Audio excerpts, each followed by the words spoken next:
With previous seasons bringing in changes to subclasses, again, Season of the Plunder this time around brought changes to the Arc 3.0 subclass, and with that, the Warlock's got an exotic helmet that allows you to capitalize on every single thing that comes with Arc 3.0. So in this video, I want to talk about the Fallen Sunstar and give my review on it. Let's just dive right into it. So the new Warlock helmet is called the Fallen Sunstar. It's like all these spikes, there's electricity everywhere. In any event, let's go over its perk. Ionic Conductor. Ionic Traces you create move faster and grant you additional ability energy. Nearby allies also gain ability energy when you collect an Ionic Trace. So again, if you didn't know, with the Arc 3.0 changes, every single subclass gains the Ionic Traces, which again, you pick those up, gives you additional energy.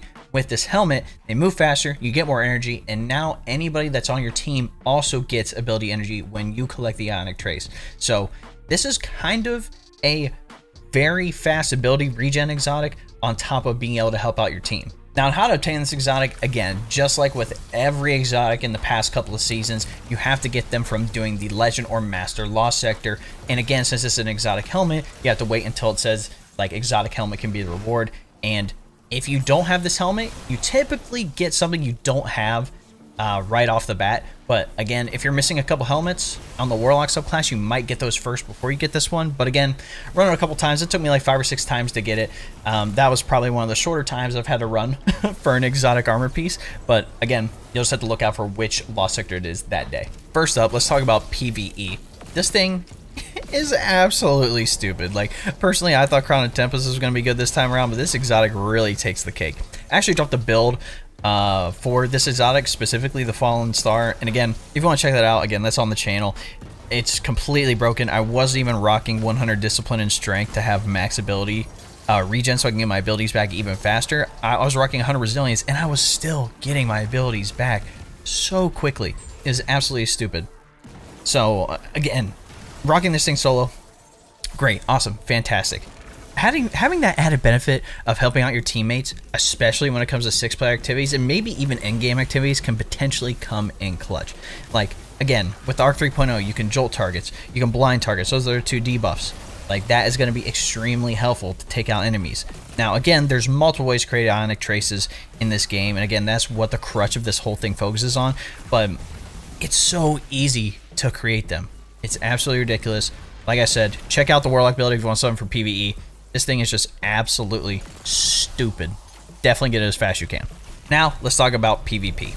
Now, the issue with PvP right now is skill-based matchmaking is chalked, you know. I think we've all experienced some issues with the current state of the Crucible, but I still want to go in there and test it out. And it's okay. It's not horrible, it's not fantastic, it's like right in the middle of the road, like, right? So if you're going to be using this, especially in 6s, I would not recommend using this in 3s. There's obviously way more better things and crutches that you could use in 3s. But again, being able to have that benefit from, you know, you and your teammates gaining more ability energy when creating an Ionic Trace is good. Do I find myself hitting it in every situation, like in PvE? No. Can I collect Ionic Traces all the time?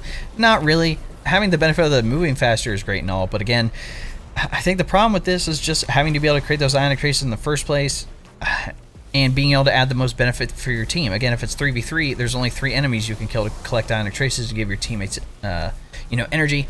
Problem with 6 is that, you know, you could easily find yourself in a 1v2, 1v3, I mean, hell, 1v4 situation, and you're dead, you can't collect the Ionic Trace, your teammates aren't even nearby to collect the ability energy.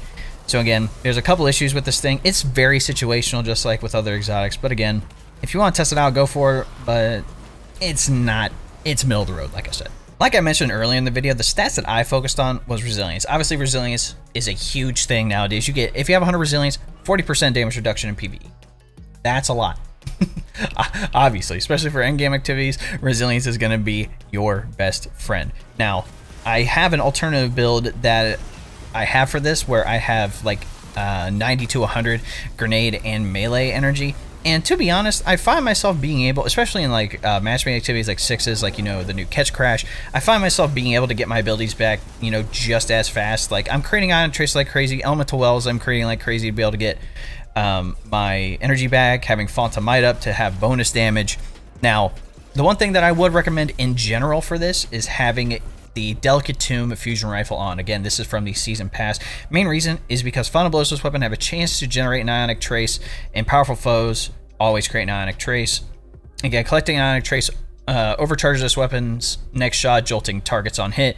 And again, there is a fragment. It says defeating a jolted target creates Ionic Trace. Again, like I said, I already dropped a Fallen Sunstar build. I don't need to dive into all that.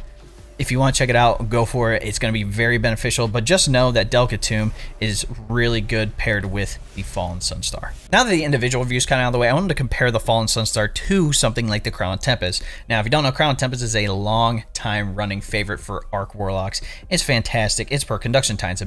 Arc ability or Jolt Final Blows, which is like the Chain Lightning, increases the recharge rate of your Arc abilities and extend the duration of Storm Trance. So just note that when they say arc abilities, they mean your grenade, your melee, your rift, and your super. So all those things go up very quickly. So keep that in mind. The only problem that I find with Crown of Tempest versus Fallen Sunstar is that Crown of Tempest, for me, feels better in solo activities. I can get my super faster. I can have Storm Trance for ad clear if I really need it. Again, there's a lot of DPS weapons that I can just default to. And with this, being able to have my abilities faster on top of having the super faster is great. You know, something like Font of Wisdom. Again, if I pick up the Elemental Well, I get significant increase in my intellect, makes it 100 for like 20 seconds. That is extremely helpful. But if I'm ever with a team, Fallen Sunstar takes the cake. My other teammates are going to have supers. My other teammates are going to have, they're going to be creating orbs. They're going to be creating elemental wells. And I am there to create these Ionic Traces to gain ability energy so they can have their ability energy back. I find Fallen Sunstar in team activities way better. But again, like I said previously in the video, Fallen Sunstar solo isn't bad by any sense of the imagination. Because again, Ionic Traces move faster. You gain ability, more ability energy. But again, if you discount the ability energy, the allies' ability energy, again, Crown of Tempest can be better in certain situations. Like I said, being able to have that super faster can be helpful. I like both of these. Honestly, I don't have a problem with either one. I'm not saying one's extremely better than the other. There are just a couple of different benefits that you get from both. That one's better solo, and one's better for teams, obviously. In any event, that is my review of the Fallen Sunstar Exotic Warlock Helmet. Again, if you like what you saw, you can always like the video, subscribe to the channel, and then turn on that bell next to notifications so you don't miss out on another one of these build videos. Also, I am streaming on YouTube now. We're not streaming on Twitch. We're streaming here at ItsDaveTVGaming. Again, if you want to go follow the Twitch, feel free to do so. Just note that I'm not going to be streaming there. We're going to be having everything here on YouTube, streaming long form and short form content on top of that, which is probably one of the coolest things we can do right now. Again, if you want to join my Discord, that link will also be in the description. With the new season, people are looking to do activities together, complete triumphs. You know, obviously hop in for King's Fall. King's Fall Day 1 raid was insane. I definitely still need a little more R&R from that. I stayed up a very long time trying to complete it. But hope to catch you guys in the next video. Cheers.